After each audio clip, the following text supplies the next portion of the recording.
What's going on out there, everybody? John Seats, good to see you on here, bud. How you doing tonight?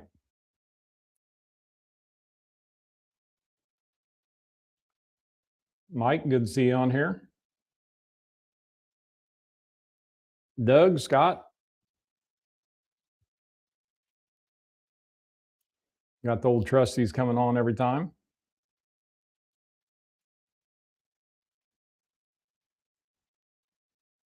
Everybody enjoying this weather we're having?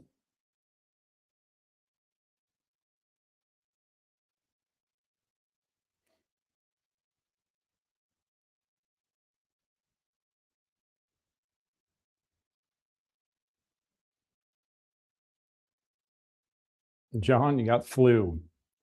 I had a couple guys call in that usually jumps on the show tonight and say they're not going to get on there because they got the flu bug bad. Doug Lamb, everything sounding all right tonight?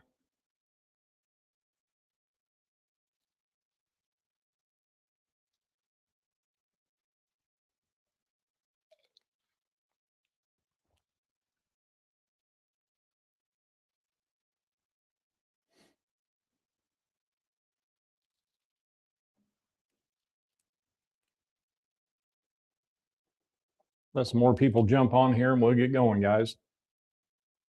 Thanks, Doug. Mike, only 4 inches a day. I can't believe the weather we're having. Spread out everywhere. Taking off for Ohio tomorrow, and now they're calling for snow and 40-mile-an-hour winds again tomorrow. Coming out of the south, which is going to be real fun driving east, I'll tell you.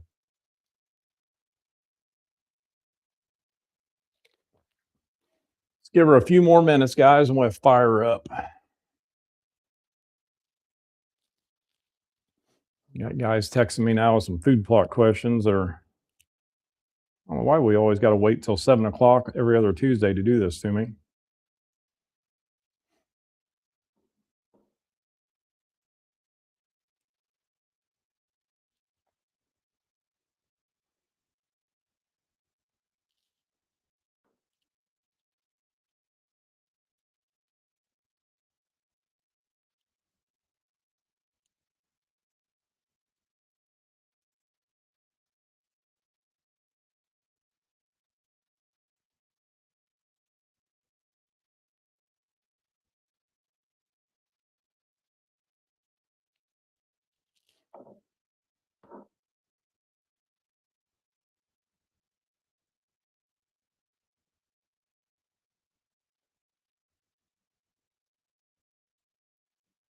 Doug, grandson's doing good. Doing real good. Mike, I appreciate it. Yep. I think this little baby knows more people than I do, and he's not even 2 months old yet.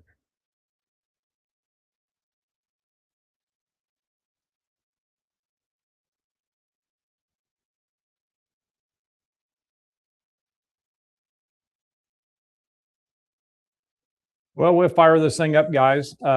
It's kind of funny you're actually talking about the grandson. As you can tell, I got the new shirts on here. If any of you guys want one of these shirts, let me know. It goes to a good cause for the stepdaughter and son-in-law and little Bowen. A lot of you guys don't know, but little grandson, he was born with an issue with his heart. At 5 days old, he had to actually have open heart surgery. And pretty tough. But little guy's doing great. I put his little TGA Heart Warrior down here on the corner. I was actually off the road this last week, and Stacy and I went up and seen him, and it sucks because I'm getting ready to hit the road tomorrow. Be gone for 2 weeks, so it's going to be a while before I get to see the little fuzz nut. But I told him before we left that we're going to dedicate this show to him, so that's what we're doing. So his dad and I actually have a little battle going on right now. For too long, he's going to be 2 months old. But his dad thinks he should work for the family business, which is Vanell Industries out of Dixon, Illinois. I think he should work for Antler King. Grandpa's really pushing for him to take Grandpa's position when he retires. So I guess me and Jake, the son-in-law, is just going to have to battle this out a little bit longer. We got some time, but I think Grandpa's going to win. So we'll see how it gets going. But now little guy's going to be able to do whatever he wants to. He's doing good now. They're looking possibly finally that they might be able to come home here in a few weeks, which is going to be good. They've been up there since the last week of, actually it's the third week of January. And so it's been kind of rough on them. Doctor bills are piling up, but I'll tell you what, it's worth it. So got a good team working on him up there. And so blessed that we have doctors and nurses like we do, that you don't really know how much to appreciate them until you see something like this and what they can actually do to with a 5-day-old baby. It's just amazing. And so prayers out to little Bowen. He's doing great. And actually, Bowen's watching his first Antler King video right now. That's awesome. So, well, let's get on the food plot, because I'm getting emotional and I don't want to get emotional here. So let's get on to some spring planting stuff here, guys. But again, if you guys want one of these shirts, let me know. You can actually see them on my Facebook page or get a hold of me, and we can get you taken care of. So, but again, let's do some spring planting stuff here, because this is ridiculous. I'm live on air. But all right, guys, last week we talked about soil preparation, stuff like that when it comes to the spring plantings, what we need to do, fertilizer, lime, the whole 9 yards. Now we're going to be looking more towards what you need to plant, when you need to plant it, how you need to plant it. The key thing is what to plant in the area that you have. You know, with us, we have an array of products that you can plant: shaded areas, wet areas, full sun areas. Then we also got products all the way to our shield type mix, like our barricade, that we'll discuss a little bit. But when it comes to our mixes, we have two, which I think are what I want to call our premium mixes. Even though Game Changer Clover is not a premium mix, it's a premium mix for the situation it's designed for. So when you look for a real premium mix, you're looking like at the Trophy Clover mix, but you're looking at a mix that needs a very good sun, 5 to 6 hours of sun, a very good soil. That's what makes it a premium mix. It's going to offer you the most tonnage, the highest protein levels. It's just going to give everything that you want. Where the Game Changer Clover, I call it a premium mix as well, just like I said, because it's designed for that shaded area. So you take Trophy Clover as a premium mix for the sunny areas, you plant it in a shaded area, you just will erase the premium out of it, because it's not going to perform for you the way you want it to. So you got to look at going with that Game Changer for that shaded type area. Down in there, the 3-4 hours of sunlight a day. And sorry guys, I'm still half choked up here. But the Game Changer is key for something like that. Then you got our Booner Buffet, which is our alfalfa, our clover, our chicory variety. You know, the number one question I get asked on it, and I've got asked a lot this year, this mix is really getting out there over the last couple, 3 years, because a lot of people like using alfalfa. They've never used it with a premium clover and chicory mixed in with it. Now they're liking the results. And the question I get, can I frost seed it? Yes, you can frost seed it. Can I frost seed it into an existing alfalfa plot? No. You cannot overseed alfalfa onto alfalfa if that existing plot is over 12 months old. So you can frost seed clover or more chicory onto it, but you cannot frost seed or seed over anything, even plant it over. It doesn't matter. You cannot put alfalfa on alfalfa if that existing plot's over 12 months old. So make sure that you put that in your head when you're messing with alfalfa, because you don't want to lose all that germination, because you will. Them seeds will not germinate, and you're going to have the existing stand there that you had the year prior. So if you want to fill that in with a frost seeding method or an overseeding method after the spring green up, just go with your chicory and clover into it and bed more of them into that alfalfa and do good. But just don't put the alfalfa on top of alfalfa. Now, let's kind of go in here with this one right here. Let's pull these up. Actually, I'll show you something. I actually have something here that I've got to show you. We're talking about little grandson Bowen. There little guy is. That's actually my stepdaughter Kinsey, son-in-law Jake, and little Bowen. So that's probably the most premium video picture I have on this screen right now. So, but I should have showed you guys that a little earlier. I just happened to see it on there. All right, let's get back to food plots. Got to do that. I just started drying my tears. Trophy clover mix. This is the mix that started it all for Antler King as a food plot line. You cannot beat this clover. The varieties of clover in it being cool season seeds.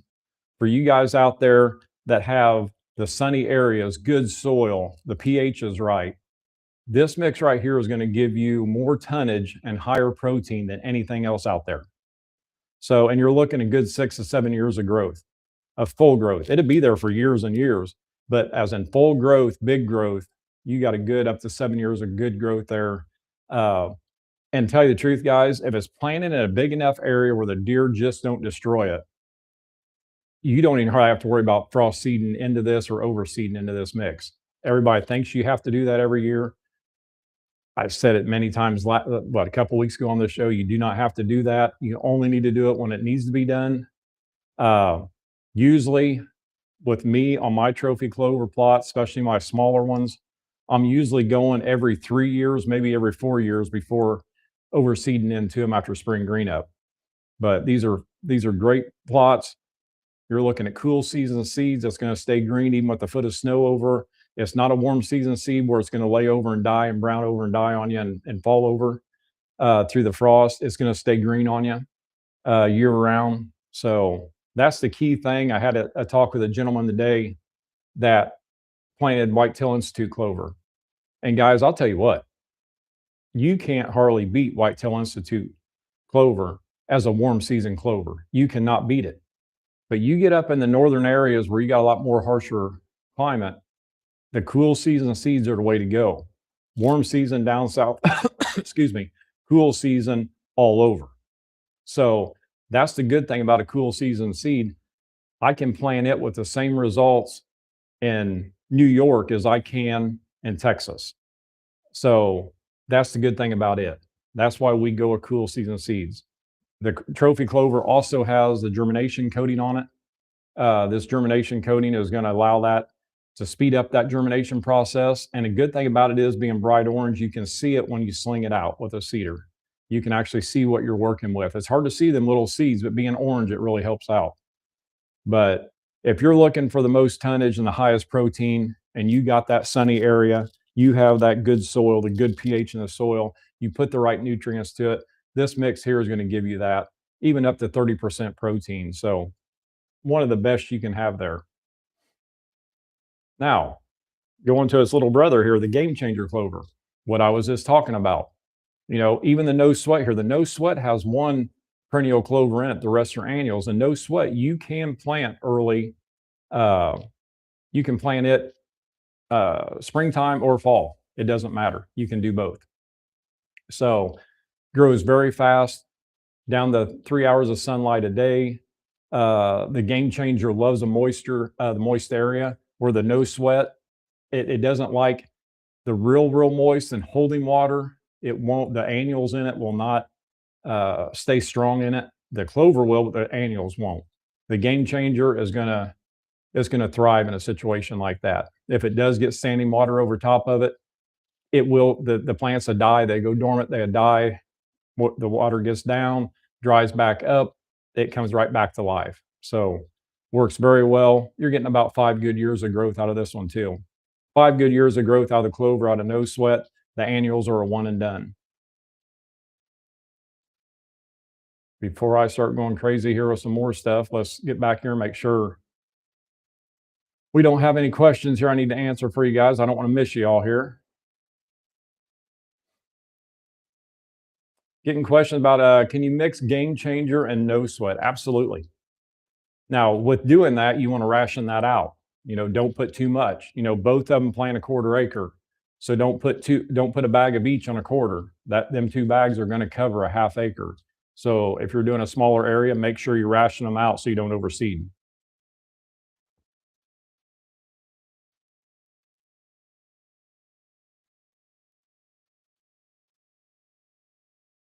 A lot of you guys want to know if you mix the two together. That's awesome.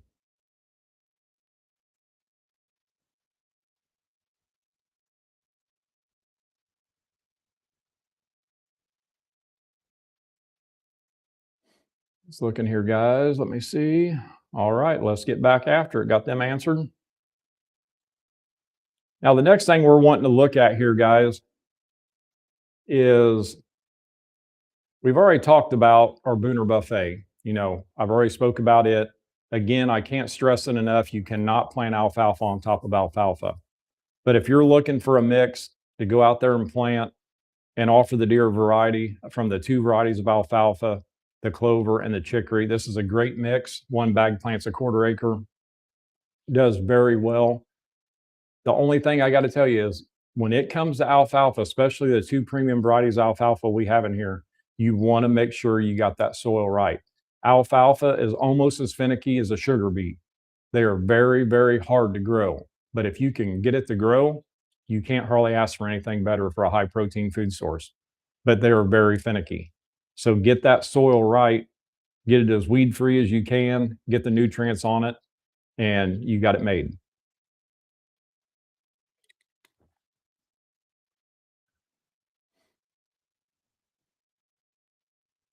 Now, barricade is another one. I'm just kind of going through these guys because these are stuff that we're going to be doing spring plantings of. You know, the barricade you can get in a little later. I don't like to, but the barricade is going to offer you that shield that you're looking for. You're looking at a shield up to 8 foot tall. You pour the nutrients to it. You can look in the catalog. There's one that's 14 foot tall. It's way over my head. It loves nitrogen. The key thing about barricade, number one, do not overseed it at all. What you don't want to do to any of them, but you especially don't want to overseed barricade too heavy. Usually, if you seed barricade heavy, you're going to swear you didn't put enough down. But when it starts growing, you're going to be amazed. But only start planting barricade when that ground temp hits 60 degrees. Like here in the Midwest where I'm at, when I see the farmers getting in and planting beans or drilling beans, that's when I'm getting it in. I know that ground temp is close right there on it. So don't plant it any earlier. All your other stuff you can plant early. It'll lay there dormant, do good for you till the ground tip warms up. Barricade, do not plant it early. So get it in when that ground tip hits about 60 degrees or more. I like planting mine as early as I can because you never know what Mother Nature is going to give us or not give us with rain throughout the summer. So I want that getting established as quick as I can before we get any kind of drought. Now, when we look at this is something a lot of people don't understand. Plot max. I've had like 6 calls on this today. And people don't realize the benefit that you can actually get out of plot max. Even more so in a sandier type soil. It helps retain moisture. Where that sandier soil, it filters right through like a filter. It works out good. It does the same thing in black soil, clay. It's going to help with that moisture there. It's going to help break down that soil to allow the nutrients that are stored in that soil to adhere to the root systems better. So it's an awesome product. It's humic acid. Again, Plot Max will spike your pH. It's not designed for that. It will spike it, very short-lived. It's designed to actually just break down the soil. So don't use it for a so-called pH enhancer. Just use it to break down that soil, a soil conditioner, help with moisture, help with the nutrients getting to the plant. That's what it's made for. The cool thing about this mix is with this Plot Max, you can actually, let's say you're going to get out there and kill an area off. You go out there and kill an area off, you can mix this in with your herbicide. So you only got one spray. You're killing off the area and you're conditioning the soil at the same time. Same with our foliar fertilizers, which we'll talk about here shortly. You can actually get in there and put them in with your herbicide, even a select herbicide for like if you're trying to kill grass and weeds out of clover. It works very well. You do not have to spray them alone. You can mix them together with your herbicides. And talking about that, we hit on the clover fuel, which is one of my favorite products we have since I'm such a diehard clover nut. So clover fuel is a 0028 that is only going to feed the legume plants, your alfalfas, your clovers, your peas, your soybeans. It's not going to feed the weeds and grasses. So this is something that I highly recommend, a couple doses per growing season. But for me, anytime I'm spraying my plots, my clover plots with a herbicide, a select herbicide, I am always mixing clover fuel in there because that will actually shorten the stun cycle that it's going to do them clovers. Even though it's a select herbicide, it will stun them clovers for a couple weeks. So when you start mixing a foliar fertilizer in with it, it shortens that up about 5 or 6 days. So it works out very, very well.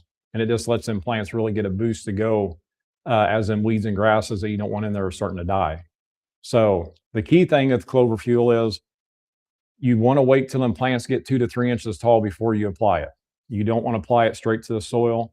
It's made in here, going through the leaf into the root system. That's how it works. So make sure you have some plants exposed there before you start spraying it.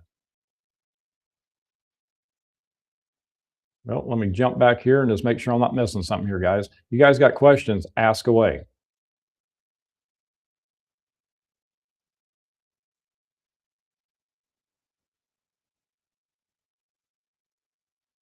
Doug, we can't put throw and grow on a bag because that's our competitor's name.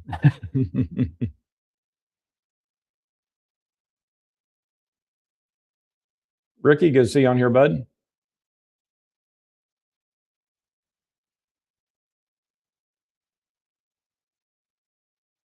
Game changer clover and honey hole works well. Yep, that's a great one there, guys. Timmy Lambert, good to see you on here, bud.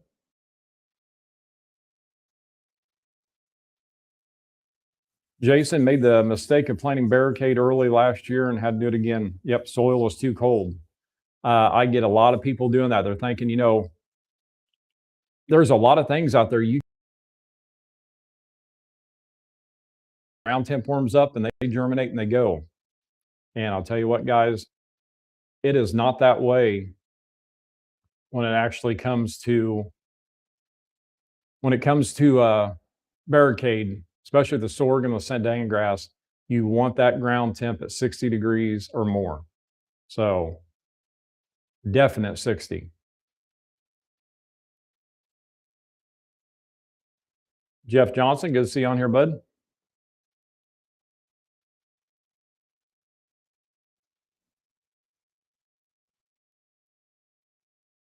Yeah, talking about high temps being 25 today, low of 17. Can't wait to do barricade. I hear you. It's crazy here. We get 70-degree weather. Next thing you know, it's almost zero again. I'm just tired of it.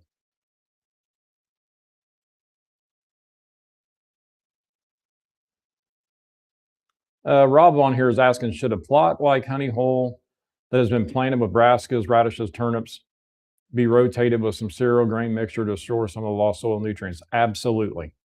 So a lot of people will tell you 3 years, and you can get by with 3 years. That 3 years is going to hurt you a little bit on your tonnage. I go every 2 years. So you can do your cereal grains like fall, winter, spring. You can get in there with some winter wheat. I personally, I put clover in all mine. And I also do so every year. So all of my annual plots right now are already seeded with clover to actually feed the soil and feed the deer. This fall, I'll work them up and plant my honey hole back in there. Then next year, I got to do some rotation on them. So some clover to honey hole. So, but yes, you always want to get in there, rotate them every 3 years maximum. I like doing it every 2. The number one, there's 2 reasons actually. The biggest reason is they suck every bit of the nutrients out of the soil. And the second reason is it can actually put a disease in your soil. It could actually hurt your soil where you're not going to have anything grow to you and get it amended. So it's best to get them in there, get them switched around with a good soil building plot. Cereal grains work very, very well. Anthony's asking, does Plot Max offer benefit to an existing plot? Absolutely. You can spray it right over top of an existing plot. It'll help break down that soil just as well. So, and I actually highly recommend one application prior to planting and one more after planting. After the plants get up there 3 to 4 inches, I'll do another one. That's just how I've always done it, how I've tested it, and I get the best results that way.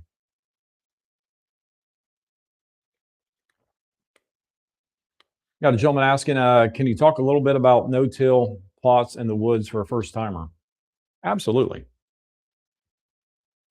When it comes to no-till plot, a lot of people think that you can just go out there and a grassy, weedy mess, throw a no-till blend on, and it's going to grow up in it. It will not happen that way.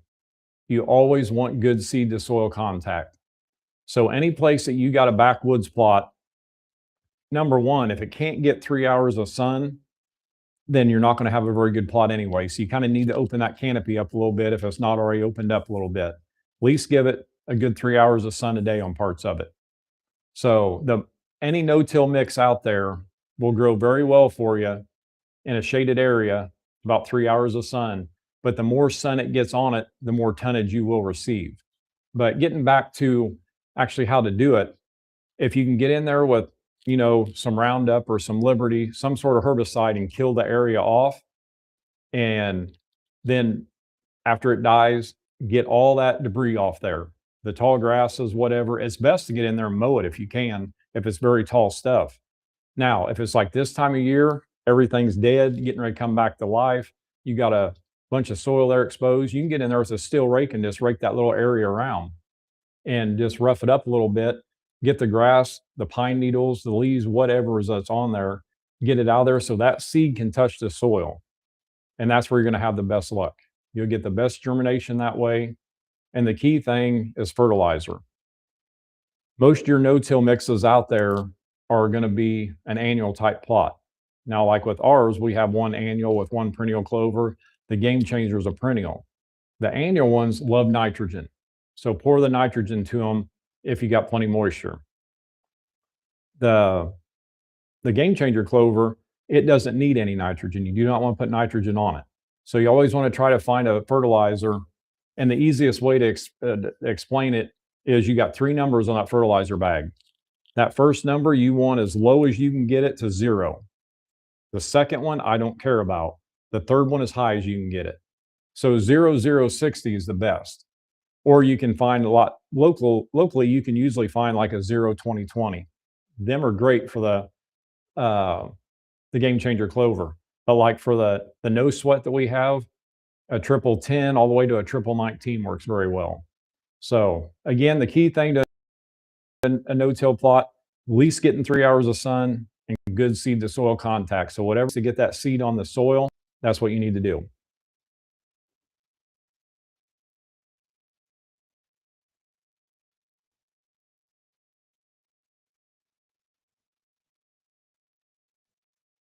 I got one asking, is Southern Green still available? Actually, no, it's not. I guess you can say we discontinued Southern Greens. Yes, we did off the website. It is in a revamp right now. It's got a new name. It's a new blend, but it's going to be taking its place, and you should see it out. I'm hoping we're doing the bag artwork right now, so I'm actually hoping that we'll see this out before the fall planting.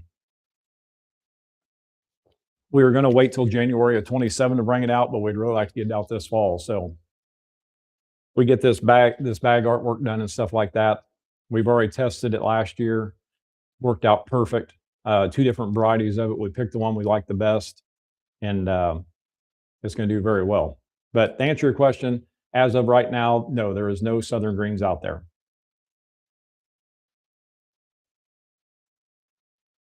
Kevin, I hear you. 70 degrees on Sunday and 2 inches of snow today. I hear you, bud.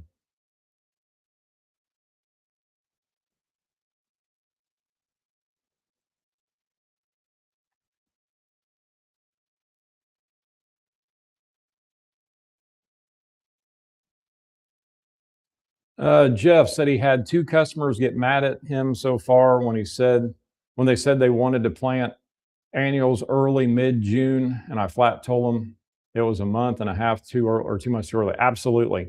When it comes to fall planting, especially brassica plots, when you're working with brassicas, your trophy rape, excuse me, your radishes, your turnips, collard greens, kale, anything like that, you never want them plants to mature out prior to a frost. That's how they get stemmy. They never turn as sweet as they should. So you always want to plant them later, which I call the normal, like Midwest, August 15th to Labor Day, get them in the ground. A lot of guys want to plant these in June, July because they want turnips this big around, which the deer don't prefer them anyway. They'd rather have a little golf ball to baseball size, but they want the big ones that don't turn sweet because they're already matured out prior to a frost and uh, they start getting soft on them, and the plant will actually get stemmy as well. So you always want to plant your brassicas, your bulb type plants especially. You don't want them to mature out prior to a frost. So keep an eye on when your frost window normally is and kind of go by there, look at the maturity date on it and kind of play it by ear and see what's the best going to work for you. The bad thing about maturity though, the maturity is it's on there and it tell you how many days, but it has a lot to do with Mother Nature too. So if Mother Nature is not treating you right, or she's treating you too good, it could be more or less. So like here in Illinois, where I'm at, East Central Illinois, I never plant before August 15th. That's the best time. August 15th through September, or through Labor Day is the best I have found. It works out great. They don't mature out too early. Works out really well.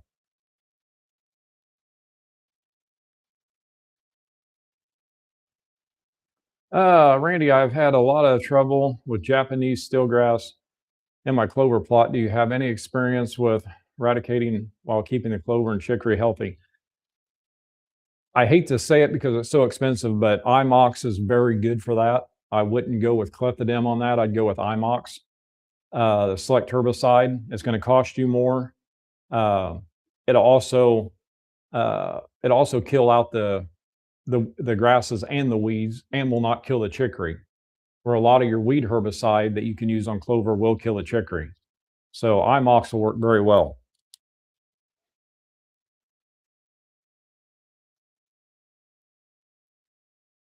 Yeah, John Seat's saying no weed and feed. Do not use weed and feed for a fertilizer. That is not good. It holds a residual in the soil and nothing will germinate for a long time. He found that out the tough way. But it's all good now, John.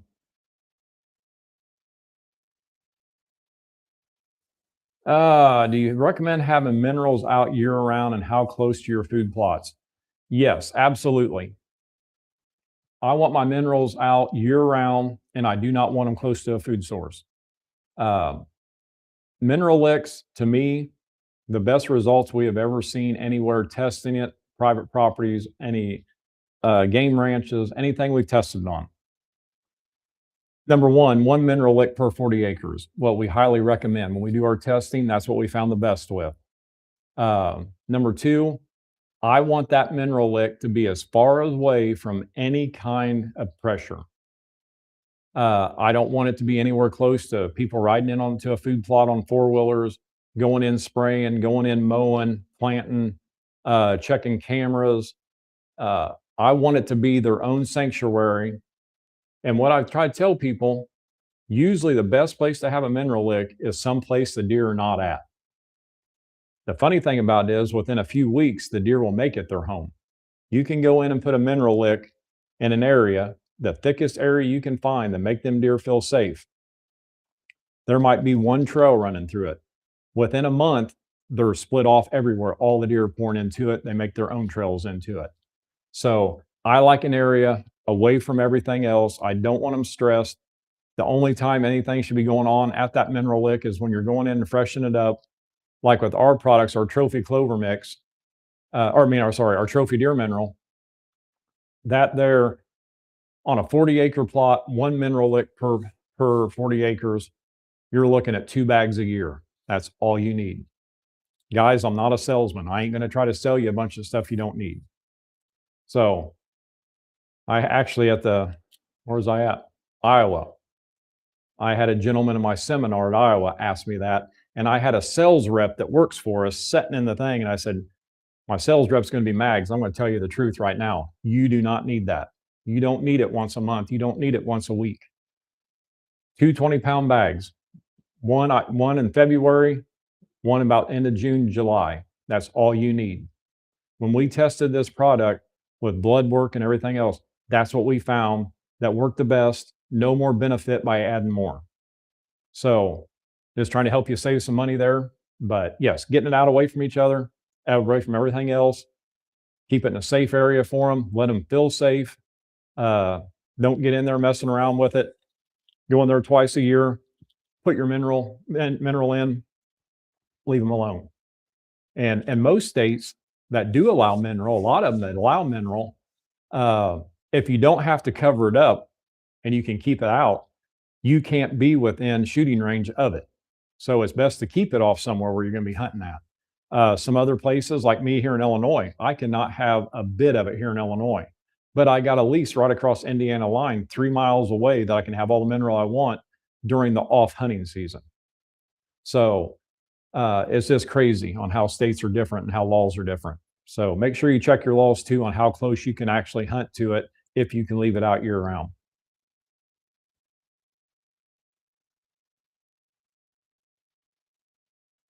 Kevin's asking, can you overseed chicory? Yes. You can get in there, spring green up, find some bare spots. You can seed right over top of it. Randy, you're welcome. That IMOX will work good for you.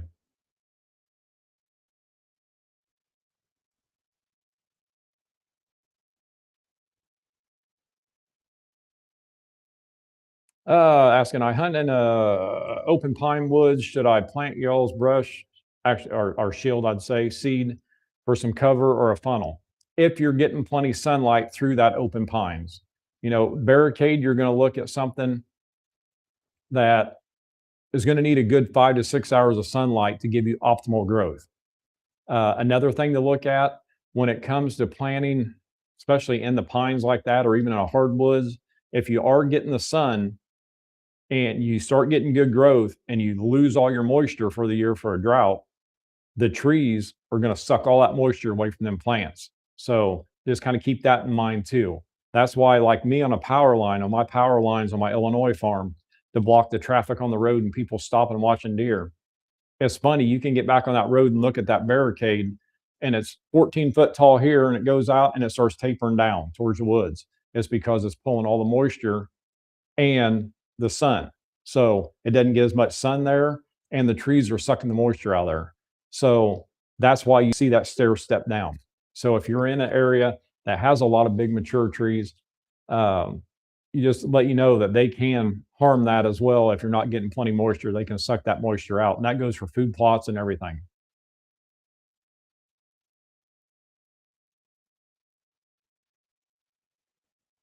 Chris asks you, do you try to pour your trophy deer mineral in a wet or dry area? The only time I pour it in a wet area is when we've had a rain and the hole is full of water. So the trophy deer mineral is designed to go straight on the ground. One thing a lot of people mess up on, they think they need to pour it in a pile, and that's actually the wrong thing to do. All minerals, dissolvable minerals, need to be spread out. These minerals are actually made for when you to put it out, and after a rain comes in, you should be able to come back there. If you go back there, you shouldn't be able to see any of it. It's designed to dissolve into the soil. That's why the deer dig it up to get the mineral content out of it. So I like going into an area, especially an area that's not going to have a runoff on it. So if it does fill up with water and runs off, I don't want that. I try to find a nice flat area. I'll take my boot and kick the grass and weeds away from it in about a 4-foot circle. And I'll take that one bag of trophy deer mineral and I'll spread it over that whole 4-foot circle. And then I'll walk away. And then I won't see it again until that's usually February, March, and I won't see it again until about end of June. So that's how I like doing mine.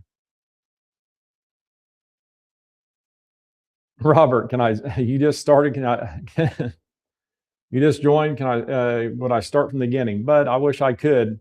Good thing about it is you can go right back on and watch it again and go on YouTube and watch it too later. So I've talked so much and I don't even know what I've talked about. Let me look here, guys, see what else I'm missing here. I want to mess somebody up here. I'd rather answer your questions than me just get up here and talk all night long. While I'm looking, one thing I would really like to stress, and you guys heard me a couple weeks ago, the ones that were on here and hear me stress about it.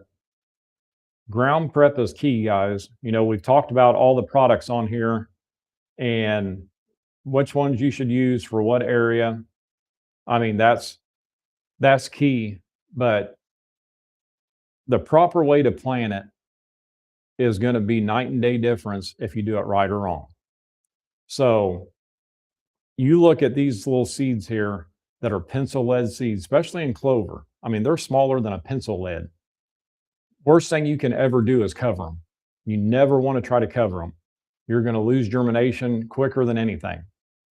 So the key thing is a light little scuffing of the soil. Do not get in there until that stuff's down deep. I mean, it's crazy. When I'm doing seminars, it's crazy the looks I get when I tell people you'll never see me till a plot over 1.5 inches, 2 inches deep. You'll never see that. And I just like scuffing that top layer up, giving a nice little seed bed, make sure it's weed free, and go in there. I take my Packer Max and I pack it all down and get it packed in good. Then I'll go in and I'll seed my plot. Then I'll come back and I'll pack it one more time. That's all I do. That's all you need to do. The days of dragging a harrow section through or a harrow section upside down or a chain link fence with a railroad tie on it, them days are long gone. Now, if you're into the fall time of the year and you're wanting to do some oats, some winter wheat, cereal grains, stuff like that, the bigger seeds, yes, you do need to get them covered some. The only reason I cover them is because of turkeys. Some of the best red zone soybean plots I've ever had is I broadcast them with a hand broadcaster and not cover them on loose soil. Best ever. But the turkeys will get in there and peck every single one of them out. I mean, they wipe them out on you before they even can germinate. So that's why I cover them, and they still go in and do it. But again, the lightest tilling or disking that you can do, still rake, anything like that, just rough up that top, pack it good. If you don't have a call to packer, you got an ATV or a tractor you're using, tire track it in. I've done it for years with the old big red 3-wheeler. I'd start on one side of the plot, I'd run down, I'd whip around backwards, and I'd back all the way down right next to that tire track. I'd go over. I did that all the way across them plots. Then I would seed it, and then I'd do that all over again. And I'll tell you what, call the packer is the best investment I ever made because it takes a long time on a 3-wheeler and 4-wheeler or a tractor to tire track an acre plot in. It takes a long time. So call the packer is key. See here. Mike's talking about has a plot. Haven't surveyed yet, but it might be rocky. For a spring planting, I would definitely go with the Game Changer clover. I wouldn't go with the trophy clover. Even if you got the sun, I'd go with the Game Changer clover. And rocky soil for a fall planting, you can't beat a radish. Radish and rape grow so well, like our slam dunk mix. Great mix for a rocky area for a fall planting. Doug Lamb, thanks a lot, bud. You take care. Chris, I hear you. Turkeys know every time you seed a plot. The last 3 years that Stacy's really got to help me with food plots and start seeing what all I do with them, the first thing she wants to do is on the way home is watch the cell cameras because she knows, even though we didn't see a turkey, they're going to be in there. And usually before we get our 45-minute drive home, they're in it. It's crazy. They just know it.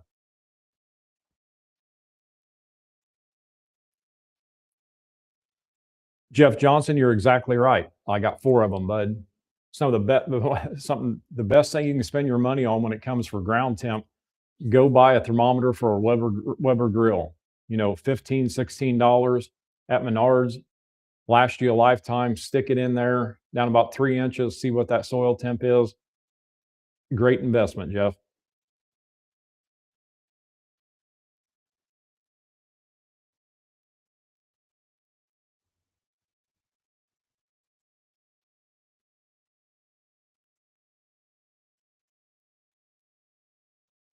See what we got, guys.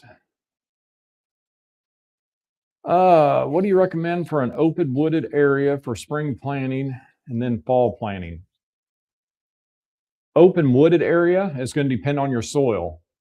I'd almost 100% put it towards game changer clover. I'd say game changer clover is going to work the best for you for a spring planting, especially being in a wooded area. I'd say it's probably going to be acidic. You can get in there and test that soil if you haven't already. But the soil is probably more acidic inside that wooded area. So the game changer is going to help out a lot on that one. Then the fall planting, I would go in there with the no sweat. The no sweat will do very well.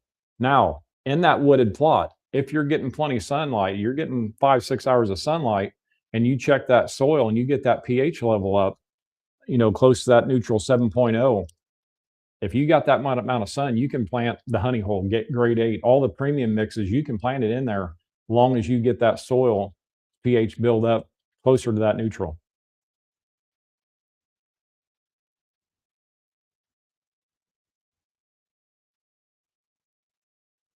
Jason, I appreciate it, bud. You take care, man. John Seats, we will, bud.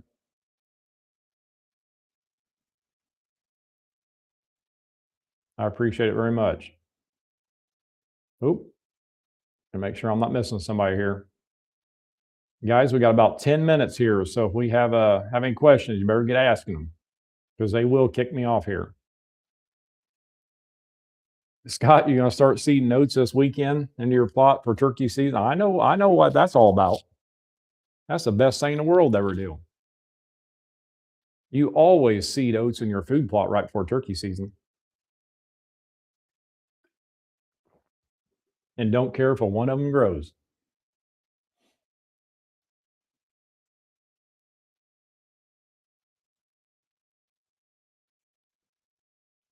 So guys, is there anything that I haven't touched on that you'd like to hear on?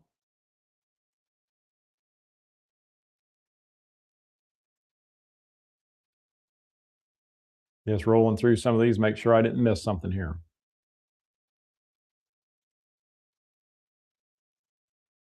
Because I'm good at missing stuff.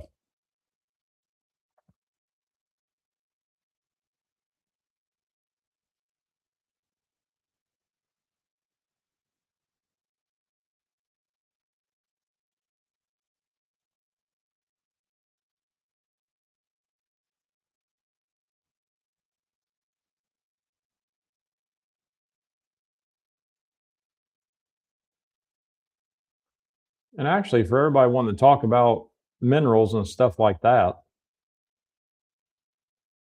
kind of go with a few things here.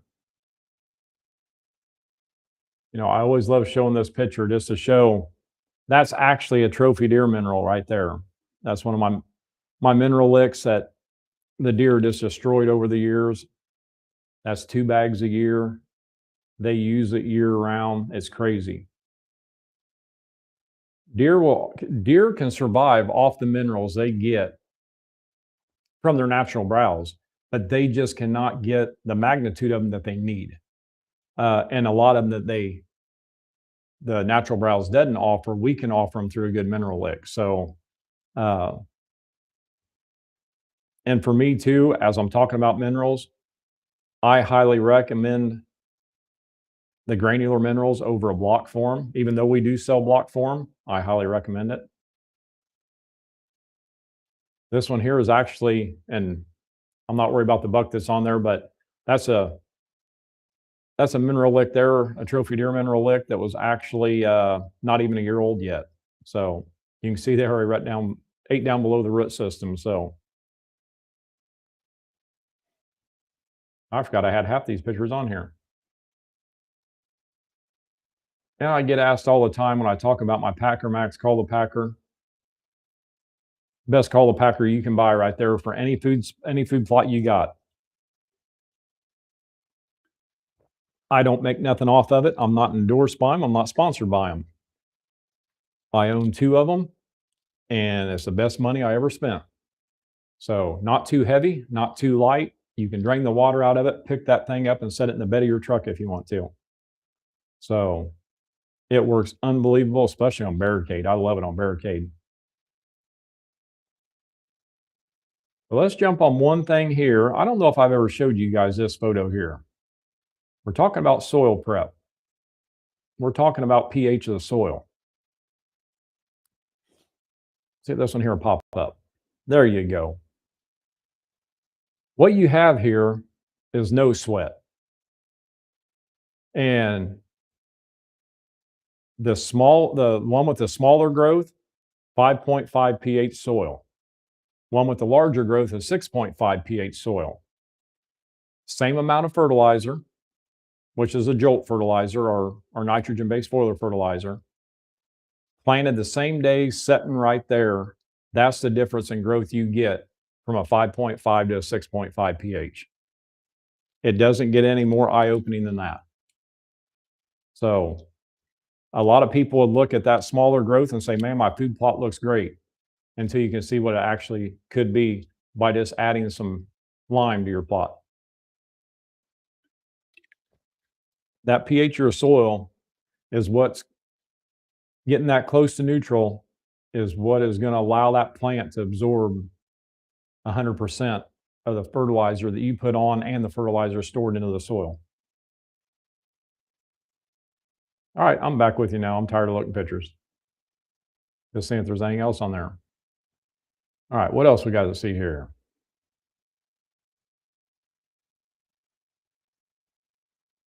Can I talk about nurse crop? There's a couple different ways to look at nurse crops. All of our mixes have nurse crops in them already. So you look at our clover varieties, we actually use a variety of rape as a nurse crop. The reason we use that nurse crop is, number one, you're always going to have competition with weeds and grasses. So having a nurse crop in there that's going to outgrow the main, let's go with clover. The clovers are going to take longer to grow that root system before they emerge out of the soil, where the rape is actually going to grow faster. So that's actually taken area away for the weeds and grasses to grow through. It actually helps shade the clovers, doesn't let them get burned up by the sun as much. It helps with moisture. So you can do that with oats and cereal grains. It just works very well to have a nurse crop in with something like that. Like with the clovers, people get scared when they plant the clover and they see this bigger, leafier plant halfway through the summer. If you're doing it right, you're getting rid of that leafy plant anyway with your mowings and your spraying to keep the plant manicured, or the plot manicured. But a lot of people don't do that step. So you're going to see the bigger, leafier plant. And seeing that bigger, leafier plant, you're actually going to stun the growth of the clovers because it is bigger and leafier. Now you're wanting that plant to get the sunlight because it's matured out. You're wanting it to get the sunlight to get it growing better, get it healthier, get it thicker. It wants that sunlight. It's nice to have that thick growth early in the clovers, early stages of growth, to keep it from burning it up. So I highly recommend getting rid of the rape. It's not hurting nothing. You're just going to have an awesome food source the first fall, and then it's gone anyway, and it's just straight clover and chicory from there on. But in the right manicured plot, you're going to either be spraying select herbicides or you're going to be mowing it, and that will definitely kill out that nurse crop. But nurse crops are a great thing to use. In other ways, you can call it a nurse crop too. People call it different things, but sowing clover that people have a hard time of putting too much on and overseeding too heavy, you can mix in a nurse crop as like your oats and stuff like that to actually help broadcast it out easier for you. So you don't overseed a plot in one area.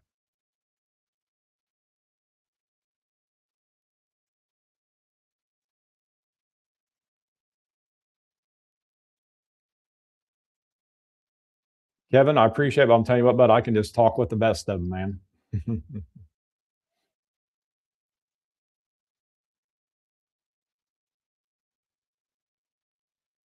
Chris is asking, do I proactively fertilize clover in the spring or just off the soil samples? I always go, my clover plots get anywhere from 250 to 300 pounds of 0060 every spring, existing or fresh planted. So I pour it to them. I pour the potash to them. They love it. They need it.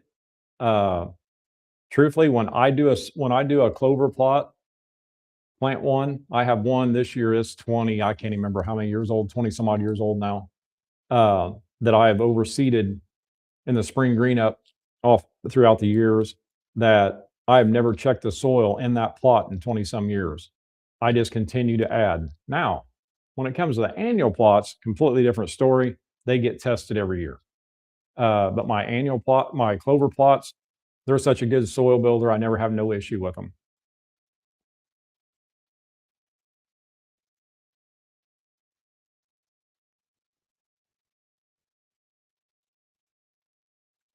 Mike, you're asking how soon do you start a new plot?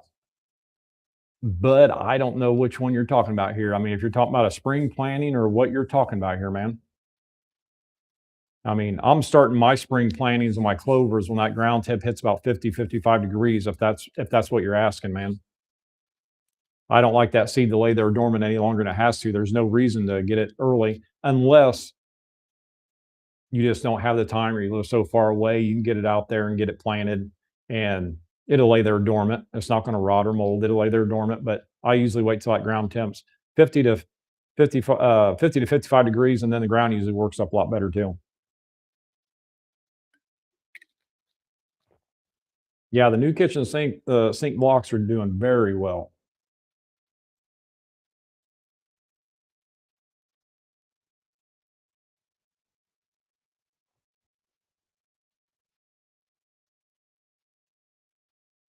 Randy, you're actually right. The difference in the ingredients, Trophy Deer from Trophy Deer mineral to something like Lucky Buck or Night and Day.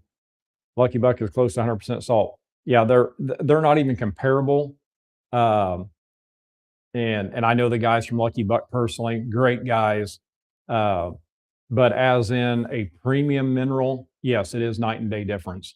Lucky Buck has its spacer. You know, we have one similar to it called Lick Magic. Uh, you're getting down there at 50% salt, which is the candy. It's more of an attractant mineral. That's what them type of minerals are. They're attractant minerals, just not a premium mineral. Uh, but again, them guys at Lucky Buck are good old guys there. I care the world for them.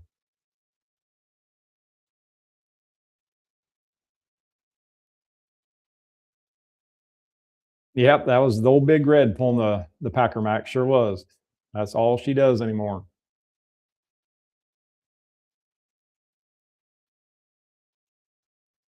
Yes, Kevin. Truthfully, Kevin's asking if you plant game changer clover and no sweat together, do you still need to mow it? Yeah, absolutely. Mowing that no sweat, even if you don't plant the game changer in it, mowing no sweat actually will make that plot a lot healthier. So mowing it in its growing state, you don't want it to mature out first.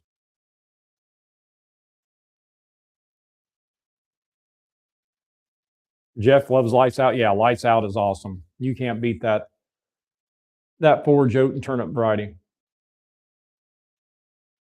All right, guys, they're getting ready to kick me off. You got anything else? You better hurry up. It's 8 o'clock and I see a red light flashing. That might be Stacy from the house flashing, telling me to get my butt in there.